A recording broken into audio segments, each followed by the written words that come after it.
Hi, everybody. I've had an absolute blast recording your championship intros on audio and also on video. And for those of you that didn't know, the videos can be done special exactly the way you like them, because these are green screens and we can do them with a scene behind me. Do you want a fighting scene? Do you want a beach scene? Do you want a race car scene?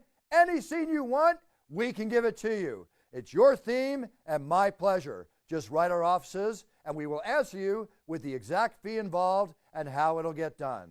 So here we are, and now it's time, and it's your choice. Cheers! From the shores of Malibu where the waves are pumping, to the Great Wall of China and back to the streets of Rio de Janeiro, where the UFC is coming.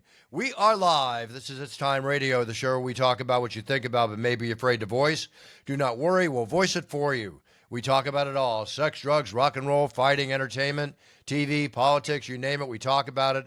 I'm here with my co-host, my producer, TJ Santis, and our special guest, who's a friend of the show. I don't even want to call him a guest. He's part of the show. He's a brother. He's Ray, punch him in the chest, effing chest, Longo. All right, there we go, Bruce. We're ready to roll today.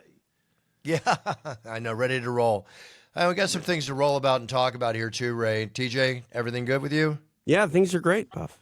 All right, sounds good. Before we go into MMA news, I want to go into a few different news stories. We'll start off the show a little differently today. The Palisades fire out here, right? The horrific fire that happened back in January, I think it was. Yeah. They actually finally arrested somebody for it. They finally got somebody. You know, I hate to say this. I saw that story through my Facebook feed and thought it was clickbait. No, not clickbait at all. He was putting images on ChatGPT depicting burning city, and I don't know what other evidence they got. But can you imagine the amount of leads, shall we say, forensics material, everything the police had to go through to come down to arresting this one individual? I couldn't even fathom how much they had to do or how little they had to do to make this happen. Yeah, I'm curious what the maximum penalty is for that too, because it's probably not enough. Like, look at the damage, destruction. Like that's a jail for life sort of crime. No. Yeah, but there's murder. There's got to be murder. I would think murder would be the charge in here too, some form of murder, manslaughter, whatever. Yeah. Manslaughter, whatever. It's murder, guys. I mean, what are you doing? You light something on fire and it basically burns down a city. If he saw less than 20 years, it would be an injustice. Yeah, total injustice. But, there's a move to, you got this mayor, even this potential mayor in New York. He wants to get rid of the jails. He thinks it's all bullshit. I mean, good luck with everything, man. That guy should be doing. Have criminals running rampant around the streets? Yeah. But 20 years minimum for this guy. Come on, look at the destruction this guy did. Minimum should be life. He should never see the light of day outside of a jail cell. Well, this is the thing. We have these penalties. I'm just saying. I'm trying to think realistically. Who knows what? Well, it depends on how much he's paying his lawyer, right? Like, the more you pay, the less. Thing, yeah. But like, my thing is this: is we have penalties to punish, but we also have penalties to dissuade behavior like this in the future. If you only give this guy like 20 years, what's that going to do to stop anyone else from being a dummy and burning down another neighborhood? Yeah. Well, that's the whole idea of penalties, is to do exactly what you said, bud. You could talk to people in New York. They don't even want to arrest anybody because they're out the next day. Yeah. It's pretty sad. To bring it back to MMA, it's like when you kick a guy in the nuts, sometimes you don't get a warning, and then you get a warning on the second time, and Ray Longo's out of here. We'll get him back. But Buff, it feels like a lot of times, we have these strict laws, and then we just find a way to navigate them in the legal system to avoid actually punishing and penalizing people with those laws. Listen, our legal system needs a lot of work in many different ways. We discussed on the show, whether it's through gun control, being equal in every state across the country, to you name it. In this case here, this is a horrific thing that happened. People died. People lost their homes. People were devastated. People are still devastated. Yeah. People can't move back. They can't rebuild. It's beyond the horrific thoughts we can all put together. Yeah. This guy deserves the maximum. And if that maximum involves, you know what? the death penalty, that's going to have to be considered too. Well, that's, I mean, that's the thing. The death penalty isn't even the death penalty. It means you sit in jail for 40 years while they go through the appeals process, and then, you die in jail. Yep, exactly. Okay, so I missed your thing about getting kicked in the balls with MMA. Man, no, just like I say, like we have a toothless system sometimes in MMA. Like you kick a guy low, and the ref like doesn't see it or does see it, and then he says, "Hey, don't do that again." And then you get another stern warning, and then finally, like the third groin shot, you finally get a point taken away. I'm telling you, if I know I can kick a guy low 3 times before, I'm doing it. TJ, I've had this conversation with guys in the gym. I saw a kid he got kicked in the balls yesterday during sparring. He was in pain. Like I go, imagine now they give you a couple of minutes, they throw you back in there. Why wouldn't you do that? I mean, if you want to game the system, take a shot. I'll take a warning. Now I got the guy compromised. What is that even? They have to get harsher with that, even with the eye pokes. Yep. You get poked in the eye, and then you got to fight another 12 minutes. Come on, man. That's not. Even when you do get your 5 minutes, I feel like the referee is constantly going, "Are you good? No, I got 5 minutes. Leave me alone. I'll tell you when I'm good." Well, let's segue on that a second. You talk about that situation that happened, and it reminds me of a scene I saw last night. A couple buddies and I went and we saw The Smashing Machine, the Mark Kerr story with The Rock, and I have to say it was a tour de force for the acting by The Rock, by Emily Blunt, who just does a fantastic job in her role. Ryan Bader was a star in that, by the way. I thought Bader was awesome. It wasn't exactly Mark Coleman, but it was Ryan Bader, but he did an excellent job. He did an excellent job in what he did. Those of you we talked about in the show have seen the Smashing Machine documentary, as TJ will say it followed it quite well. So I want to commend everybody that made the movie. I'm sorry to say, for The Rock, it's his lowest grossing film of all time. It did $6 million out of the gate in its first weekend. And for the benefit of Mark Kerr, I was hoping it'd be a huge hit because I would hope that Mark Kerr would have had a piece of the action on the movie.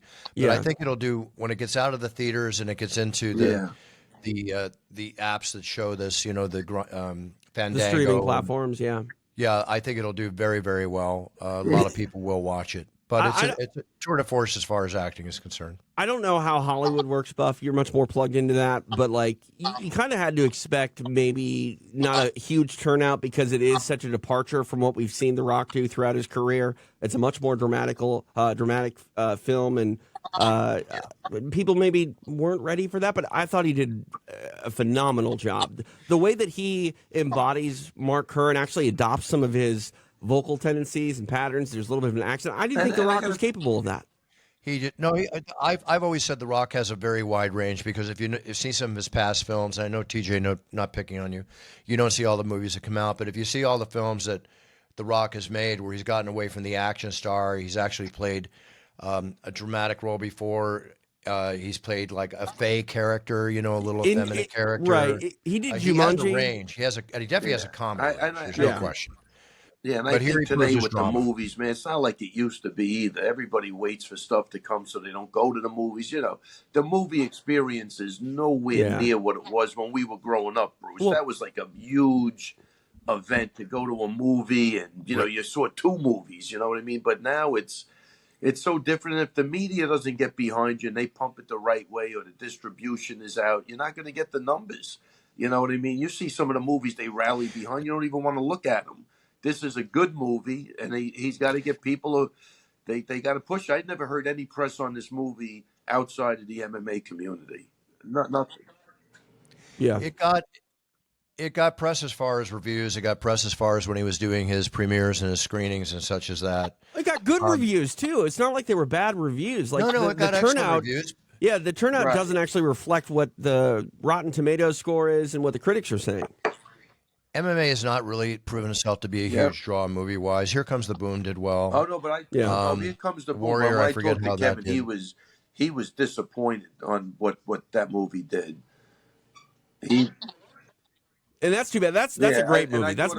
I would put the top 3 MMA movies being the Warrior, Smashing Machine, and Here Comes the Boom. Well, Smashing Machine. Some people might question: is it even considered an MMA movie? You know, Yeah, this is a dramatic movie about a man's life. True. And one thing about The Rock, he even got down the way Mark Kerr walks. You know, Mark Kerr's got a very distinctive walk. Yeah. The Rock worked at this. He got it down. Again, kudos, people. If you're an MMA fan, if you know of Mark Kerr, back in the days, and Mark Kerr was one of the original pioneer warriors of the sport. It's definitely worth seeing. Catch it when it comes to your Fandango, your Netflix, and all that kind of stuff. Real quick, getting back to what you were saying, Ray, that the experience. So I realized going into the theater yesterday, this is the second time since the pandemic hit that I've gone to a movie. The first one was Top Gun, and I saw that because that's a movie you got to see in a theater. Hey, but you're talking to a guy here that used to go to movies 2 times a week, like Ray, when we did before all the the theaters in our homes and everything. This is the second time I've been in a movie theater in 2 years. That is phenomenal for me. Phenomenal. Well, it's disappointing because going to the theater, it's very an American I've been to thing, screenings. right? I'm sorry, I've been to screenings, but for me, that doesn't count. That doesn't count. You know, like I just feel like I'm going to try to go to more movies, guys, because I realized yesterday during that experience TJ, how much I just like the movie theater. Like they don't have that many. You pull up like Fandango. There's not a lot on there. Like it used to be. There's like 4 movies a week. Yeah, exactly. And I'm not really big into these AI movies and stuff. Tron looks great, but I'm just not. I'm a little bored with the AI. I'll tell you one thing though. This was an amazing experience for me, carbohydrate-wise. Okay. Because I went to the iPick. I'm trying to eat healthy, so I got the Caesar salad with extra chicken, and I'm like, okay, well, your popcorn's free. Okay, I have a little popcorn. Well, there's a pretzel. Okay, I'll have the pretzel. You know, I never drink soda, but I always drink a half diet, half cherry Coke when I go to the movies, and I have a hot dog. Well, they had no hot dogs, so my great saving grace was a Caesar salad with chicken and light dressing. But I blew it all with all the other stuff. This is the difference between me and Buff. Buff, you go to that experience. I go for mine where I just get an icy. It was $17 for me. You're probably paying $200 for all of that. But wait, we'd go to the movies. We'd stop off the candy store for like. I know it sounds weird. Maybe a nickel, 25 cents. You buy a sugar daddy. That thing would last you the whole freaking movie.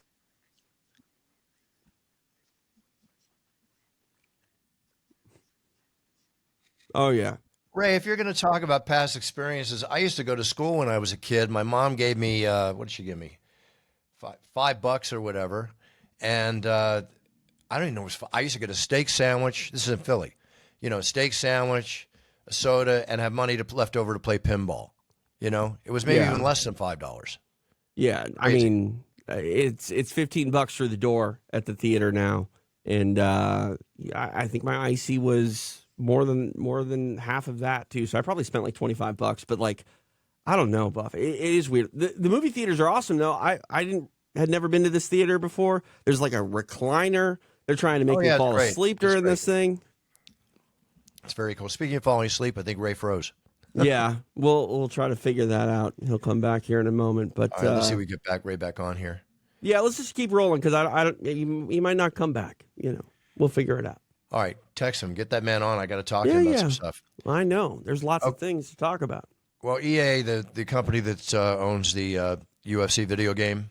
I've had the pleasure of being, in every one. And I won the title with you not long ago. Well, there we go. Yeah. We cut out, Bruce. What'd you say about your mother? What'd she do? About what? Yeah, about your $5. What you got for $5? Yeah, Ray. I would go like at school, right? And I'd go and I'd have a Philly cheesesteak and a drink, and then I'd have money left over for pinball. Oh, right? Yeah. Oh yeah, pinball was huge. It was huge. It's my days back in Philly.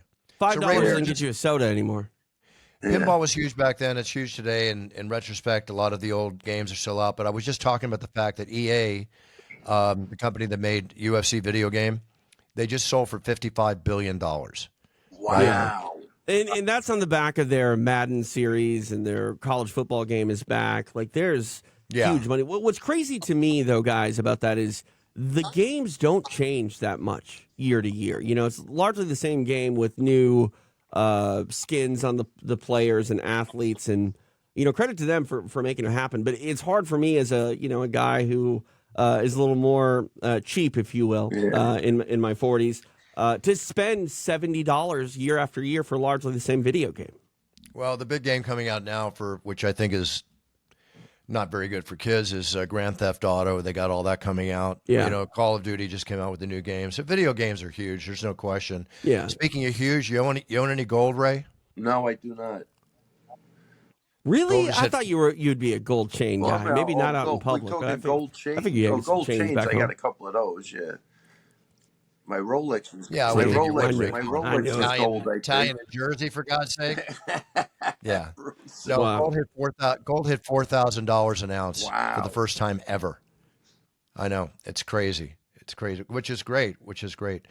Speaking of gold, that kind of rings with the name Conor McGregor. Listen, they announced that the White House show is going to be on now. President Trump wants it to be on his birthday, which is June 14th. They're planning on having the White House show. We'll see how that all progresses. Of course, everybody and their mom wants to be fighting on the White House show. Conor McGregor, I'm sure every one of your fighters, Ray, is pleading with you to put their name in to be on that White House show. Yeah. So Conor McGregor was just suspended for 18 months due to 3 missed biological sample tests last year, 2024, right? Yeah. When he was talking about the fact that he was in the test pool and everything was great, but now we're finding out that he was suspended. But it's not going to interfere with his ability to fight on the White House card because the suspension is over in March of 2026. Right. So yeah, what's the question? Because the guy's crazy. That's the question for you, Ray. Is you're a trainer. You're one of the greatest trainers around, coaches around. He was recovering for an injury, and all that. Why do you think he missed the 3 biological tests, Ray? It just why he has no regard for the rules. That's the first answer. Yeah. I mean. Well, did he think he was going to be fighting again? No. Here's the problem with Conor. You don't think he's going to fight? You don't think he's going to fight again? No. I don't think he is going to fight again. I really. You don't think so? I think he's too caught up in what he's doing. Bruce, the longer that goes on and you don't fight, it's not easy to get back on track. I mean, this guy's he's living life to the max, and that's in a bad way. You know what I mean? Like that shit's going to come crashing down sooner or later. Nobody can sustain what he's doing. It looks like that's how cracked up he is. When you say sustain what he's doing, clarify that. I'm saying like the cocaine, the drinking, whatever else he's doing. That shit runs out sooner or later. He's not getting younger. It's not like you can get away with it, So you really think he's caught up in that, Ray? Oh, it looks. I think the world thinks he's caught up in that. I just looking at him and the way he talks and. Right. I mean, he had you believing he was negotiating with Trump. He was on the card. He's not even in the pool. Well, Ray, we've talked a lot about hunger, and more in the perception of like a champion on the come up and what it's like for a champion when they lose that belt. Can they get that hunger back? Yeah. There's no hunger for Conor McGregor other than to be the center of attention. And he can do that without having to get punched in the face. Yeah, that's what he's doing. I think, Batista, I think you're hitting it dead on. He's getting his narcissistic supply, you know what I mean, a different way from fighting. He just does it through the media and talking about bare knuckle boxing and talking about this, and I'm negotiating with Trump, and he's off the rails, but he is. I do, when I listen to him talk, it is entertaining, and I find it really funny now. But Conor's always entertaining, and that kind of struck me funny too, because he comes out and says that, and he wanted $100 million to fight, and how the deal's been made. I'm going, oh wow! I'm reading on one end, watching him say the deal's been made on national news, right? Yeah, or international news. I forget the show he was on. And then I immediately go to like social media for UFC and see where's the announcement here, and the announcement's not there. And then you see Dana say, "Well, nobody's been signed yet." He's manifesting, guys. If you say it, it becomes true. It's entertaining, to say the least. And the bare knuckle boxing that he's doing is obviously caught on quite a bit, with his attention too. So. Kudos to all the fighters that are putting their lives on the line fighting bare knuckle. That's for sure. Yeah, It's not for me for whatever reason. I don't know why I don't get into it. I mean, it is combat. I like combat sports, but it just doesn't scratch my itch, Buff. Like, is it something that you pay attention to? I mean, I pay attention when I see it in the media. I don't watch it except for highlights that I've seen online. Yeah. I give credit to, Paige Van Zandt and Mike Perry and everybody that's, cashing their paychecks and getting paid very well for it. So I don't put it down. It's another form of fighting, and I'll always support fighters no matter what they do because of what they go through to make the money they totally deserve and more. Is Ray with us? No, he dropped out again. We're going to try to get him back. But for whatever reason, Buff, like, I want to know who the best mixed martial artist is, right? I want to know who the best in the world is. I want to know who the best grappler is. I want to know who the best boxer is. I don't really care to know who the best bare knuckle boxer is. I don't know. It doesn't. Well, it's not something that I'm curious about, really. It doesn't float your boat, so yeah, that's okay. Again, dude, it's crazy. Like, we talk to athletes all the time. You tell athletes all the time, hey, if you want to go down that road, do it when fighting over here and fighting in the UFC is no longer an option for you. I just sometimes we get these guys that are actively trying to do MMA go over and do bare knuckle, and it's just like that. I don't think those two sort of careers and endeavors can be simultaneous. You know what I mean? With all respect to bare knuckle, yeah. You see these stars in mixed martial arts, see these stars in the UFC when their careers are on the tail end. With all respect, yeah, and they drop into the bare knuckle ring. Outside of the people that go into the bare knuckle ring to make their career, then again, I'll never question a fighter's want if they're fighting in a legal area to go for it. I mean, if they want to go do power slap, which sure, that's their choice. They got to make their paychecks. The money seems to be really attractive for bare knuckle, which I think is why you see a lot of people. Yeah, they've been handing out some good checks. That's for sure. Yeah, let me ask you this. I said I don't think that bare knuckle and MMA should be pursued simultaneously. What do you think about MMA fighters trying to do grappling? And because grappling is a real, option these days to make some money. I've said before, I have no problem with that because to me, it's almost like doing a training session for money. Yeah. They grapple every day in the gym. They grapple with each other. The chances of getting hurt, which are always possible in grappling, of course, are not as heavy as being in an MMA fight. So hey, if that's another thing you can do, and you can do a grappling event in between fighting in the octagon or wherever else you fight, then go for the paycheck. Go ahead, go make it. Whatever it takes to make your paycheck, just stay healthy. Yeah, and fight the way you want to fight. We haven't seen it done too often. It happened a long time ago, and it happens on the lower level from time to time. And maybe it's an option now that Dana's doing boxing. But do you think it would be wise for any MMA fighter to also simultaneously try to pursue high-level success in boxing, or those two sort of endeavors need to be kept separate? I think they should be kept separate because of the type of training that's involved. People have to understand that, in the Marcus of Queensberry rules of boxing, you have two weapons. Yeah. In the UFC and in MMA, you have over 40. Now, the amount of skill that it takes to be a mixed martial artist is tremendous, and years of training to be a full-rounded, quote, mixed martial artist. The amount of skill it takes to be a boxer, let's say you are a fine mixed martial artist, how many of them actually can compete in the boxing ring? Very, very few. Yeah. It's a different game.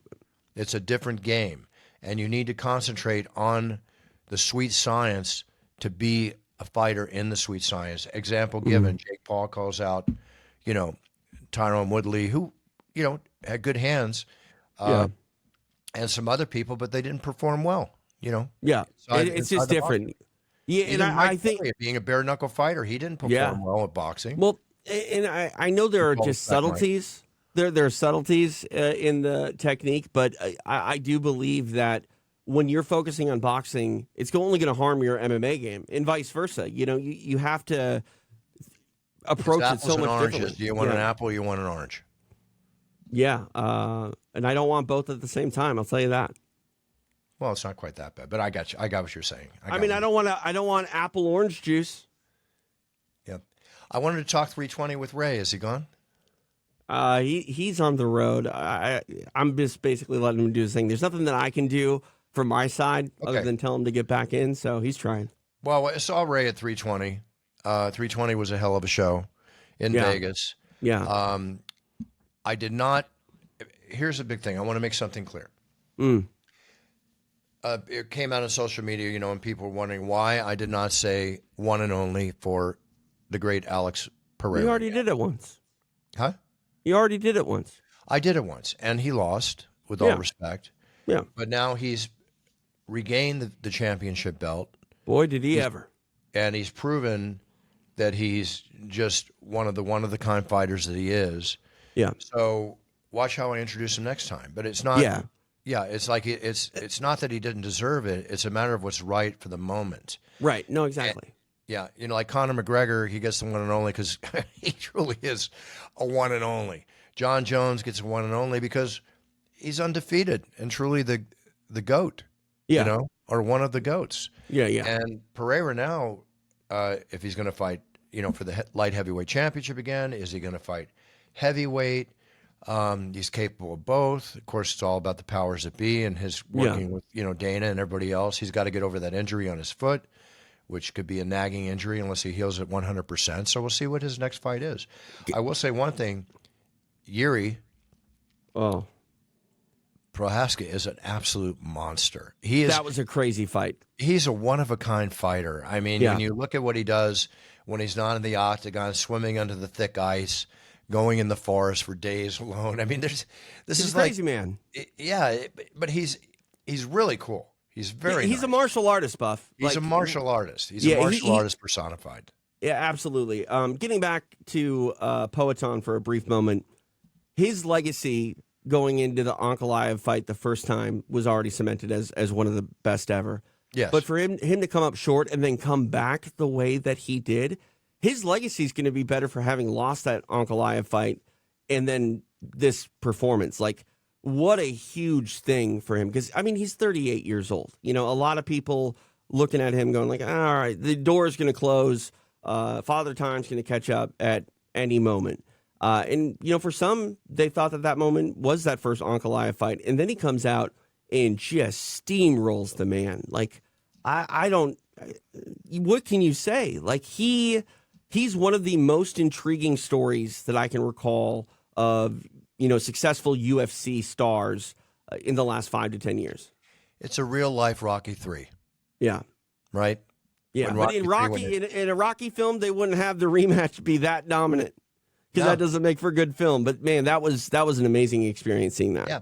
I mean, Rocky came out at the height of his career. He lost to Clubber Lang, who smashed him out. He came back, he trained right, and boom, But it's always a war. That wasn't a war on Saturday. That was one-way traffic. That was one-way traffic all the way again. So congratulations to him.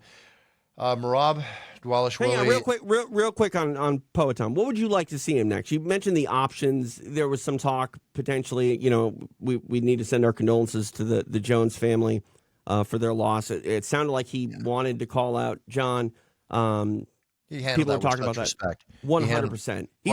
He's such a nice guy, Alex. But what would you like to see? Obviously, let's just say that Jones would be up for that fight. Would you like to see him fight Jon next?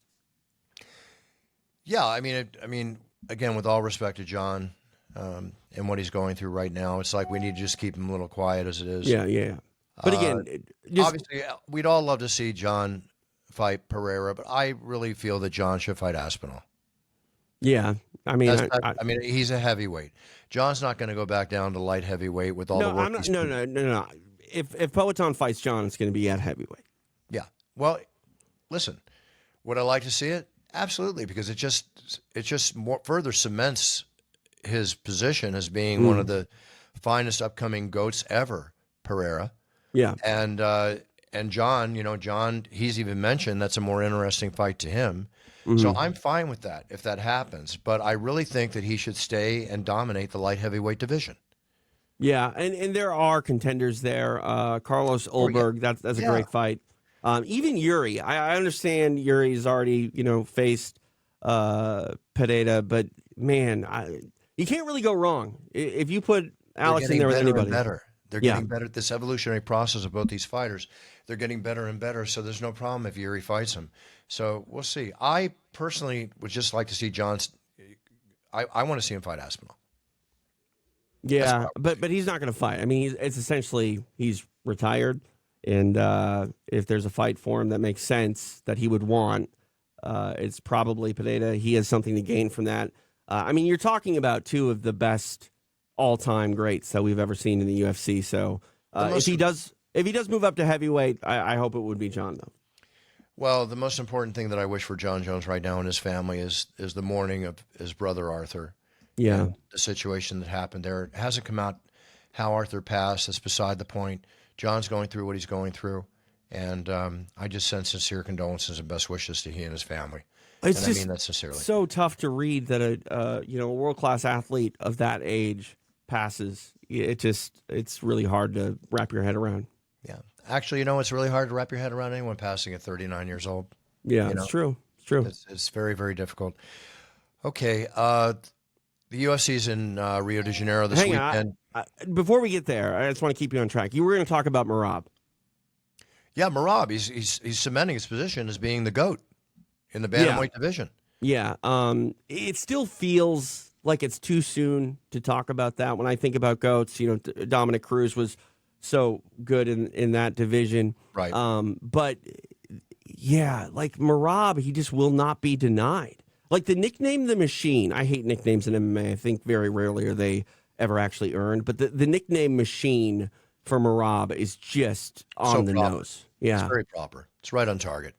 Right. Yeah. And Sandhagen was dangerous, and that's the thing. I wish we had Ray here, but like if I was in the corner of Merab, even when he's cruising to victory, I would still be nervous because that guy just wants to have fun and scrap it up sometimes. And sometimes having fun isn't exactly the game plan. And when we got to that fifth round, I was like, all right, Sandhagen has dealt really well with this pressure and the pattern of this fight.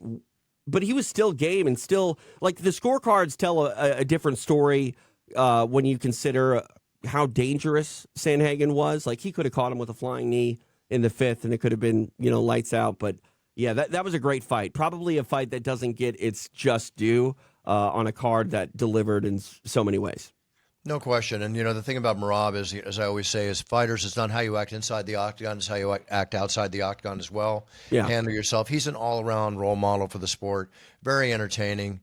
Just an all-around, from all viewpoints and all aspects, a great guy. 100%.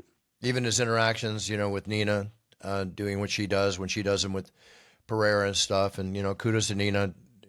We all know Nina. She's doing her thing. Yeah.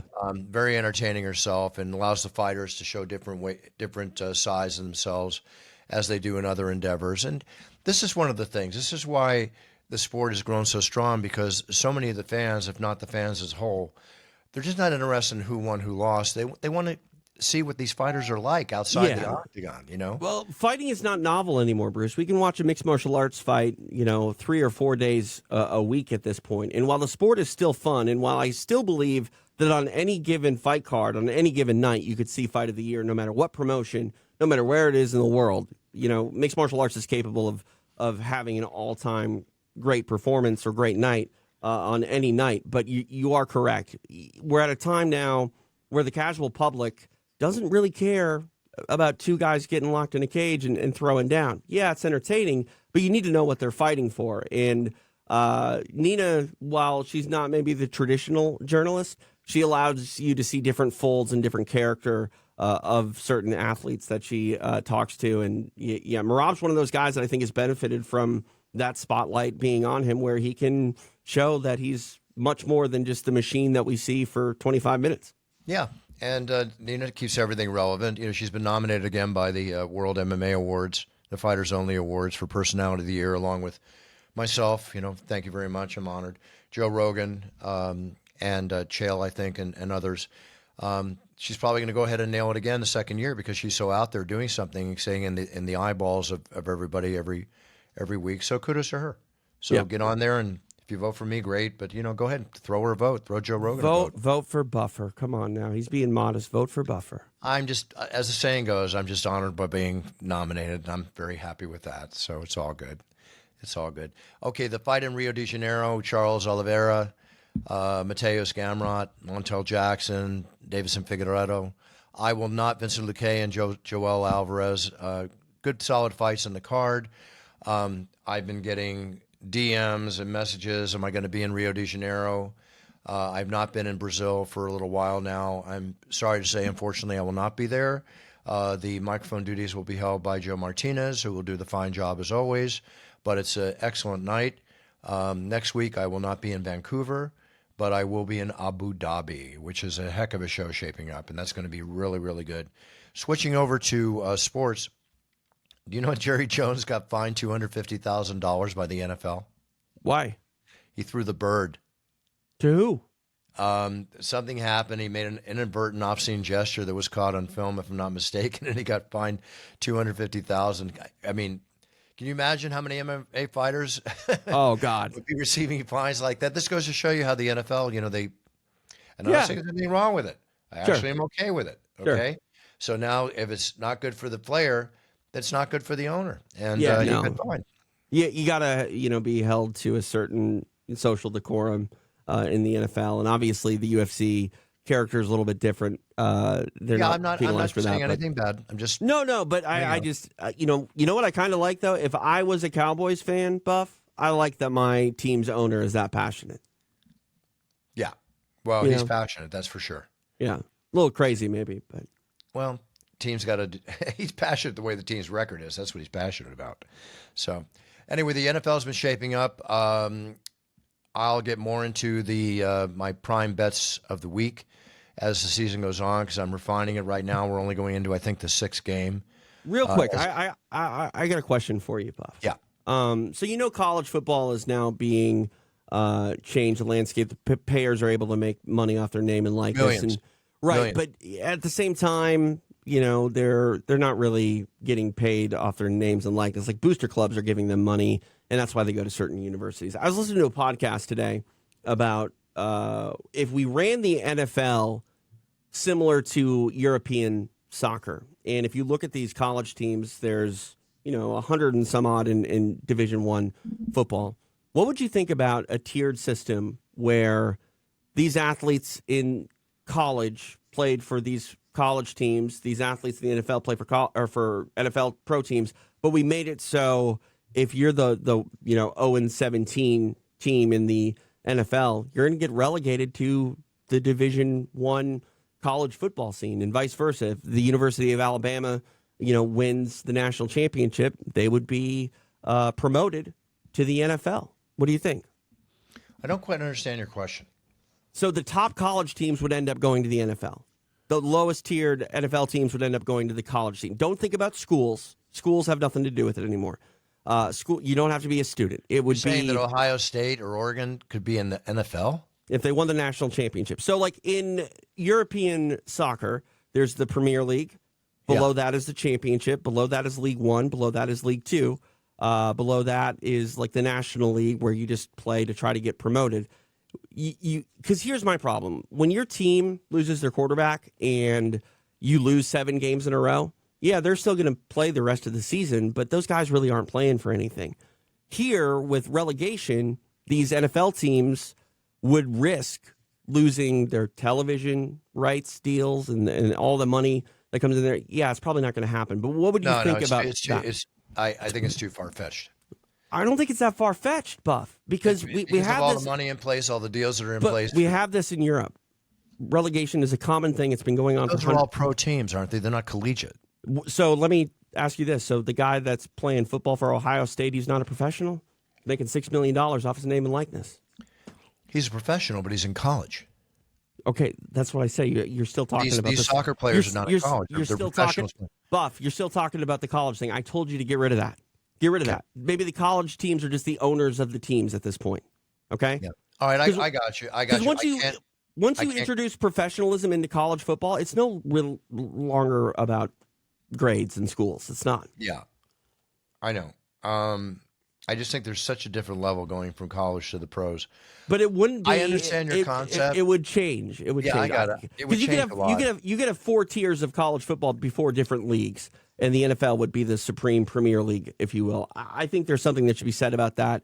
I think if you were to do relegation in sport, the only thing that you could do it in America would be football and college football and the NFL. I think it would be amazing. I see the concept. Again, I can't quite get my hands around it. I just like the fact that it's Cowboys, Eagles, Giants. It's like this. But think about this: Wolverines, Buckeyes. You know, like no, I like the separation. Why? I just like it. I like you college football. You like watching when the Eagles lose 9 games and they can't make the playoffs and they're just playing to not get hurt. I hate That's it. Football. I've been used to it my entire life. That's just the way it is.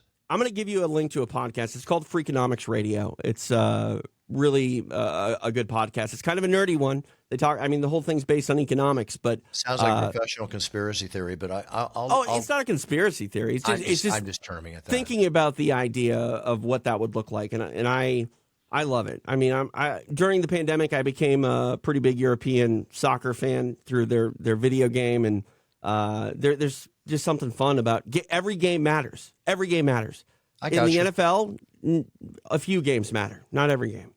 Not to the fans, but I got you. It's okay. I disagree with that. When your team is 1-11, the fans aren't coming. Not every team's 1-11. That's like one team, but I'm right. But think about this: the 1-11 team, Buff, their games would be probably more important than the team that's 12-0. It's an interesting concept. Can't get my hands around it. I hear you. I'm going to send you this link. You should listen to it. All right. Okay, you got it. All right, TJ. I think. Sorry, Ray got cut off there.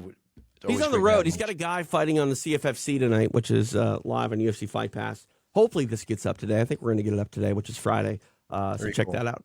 All right, little quick TV thing. Netflix has Monster, the Ed Gein story. Buff, I saw the trailer. I couldn't watch it. The trailer was too disturbing. It's a very disturbing show. He's wearing a woman's face. There's much more. I mean, this man in real life is what generated or what inspired 3 key films: Psycho, Texas Chainsaw Massacres, and Hannibal Lecter. Yeah, and that's all I want to tell you. But it's a fantastic performance by Charlie Hunnam. Did you watch it? Huh? Did you watch the film? I've watched about 7 episodes. Oh God! And it's very tough. It's very. I was telling a couple people to watch it, and when I think about the type of people they are, I'm telling them not to watch it now because it's very. If it disturbed me, yeah, it's going to really disturb some people. It's dark. Like I said, he's vacuuming in the trailer with a woman's face on. That's part of it. Okay, there's a lot more involved. If you I understand. Look up and read the story of Ed Gein, Gein, and see what's involved here. I'm scared, Buff. I don't know if I can handle it. Don't watch it. Yeah. Nobody 2 is worth taking a look at. Is that with Bob Odenkirk? Yeah. Look at me. I know film now all of a sudden. Wow. Oh, my God. You mentioned one actor.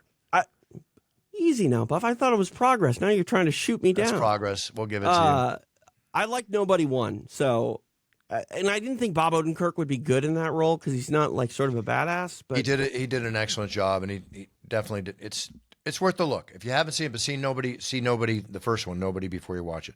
TJ, time to rock. I got to go train. All right. What are we doing today, Buff? Legs? Arms? I'm doing a full circuit. Look at you. All the way around. Look at you. Cardio. Man, and then a full circuit. You hurt my feelings. I'm trying to talk film with you. I feel like I'm confident. And you're like, oh, great. Oh, no, you were fine. Movie. I'm still stunned by the fact you could even mention one actor's name. I love it. I'm never going to do it again now. You hurt my feelings. You better keep doing it. You better see movies and keep me on my toes about what's coming on. Anyway, kudos to people in the Smashing Machine, everybody behind the production, everybody that made it. The Rock, Dwayne, great job. Emily Blunt, great job. Ryan Bader, great job. Boss Rutan, stand out as always. Yeah. As always. Always, always, always.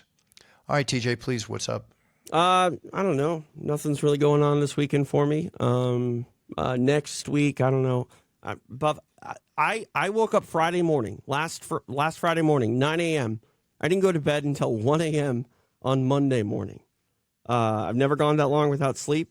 I hope to never do it again, but I'm still recovering from that, so I'll try to sort it out. But as always, people can follow me on social media at TJ DeSantis. Well, good luck with all that. I certainly know what that feels like. Trust me. All right, everybody. Thanks for tuning in. Sorry Ray was had to get cut off early. He's always so interesting to talk to. But maybe we can get him next week. Yeah, exactly. There's still so much to talk about. Let's see, for those of you in bodybuilding, the Mr. Olympia contest is this weekend. I know that's available to watch. We've got the UFC from Rio de Janeiro, Brazil. And we've got plenty of football, college, and professional, as we've pointed out on the show. They're both professional, but yeah. My team in college is Oregon. That's where Henry goes, so I hear back you. in Oregon. I'm a Hawkeye fan. Well, Oregon's undefeated, and they got to play the Hawkeyes soon. I'm not sure when they play them. It's going to be a very tough game. It'll be a win for Oregon. Oh, wow. Okay, well, you were a Hawkeye fan, but I got I'm you. a Hawkeye fan, but I'm also like a real, sensible, grounded human being. Okay. All right, everybody. Let's have a great weekend. Everybody set your goals, write them down, so when you step on that yellow brick road to your future, you be the best you can be, because if you are, that means you're winning. And that's what we're all about at It's Time Radio, is winning, being a role model to your sphere of influence, treating everybody with respect in this wonderful world in which we live, and we need to stand tall and keep it wonderful by being the best we can be. So have a great week. We'll be back next week with another fine guest on It's Time Radio. TJ, thank you very much, and I'll give more consideration to your theory about college and pro. But no, you won't. That's okay. Get my hands around it. That's why I'm going to send you the link to a podcast you probably won't listen to, but that's all right. I'll listen to a little bit. Okay, thank you. Thank you. Okay. All right. Have a great weekend, TJ. Bye, everybody. Enjoy yourselves. Buffer out. Big cheers. No fears forever.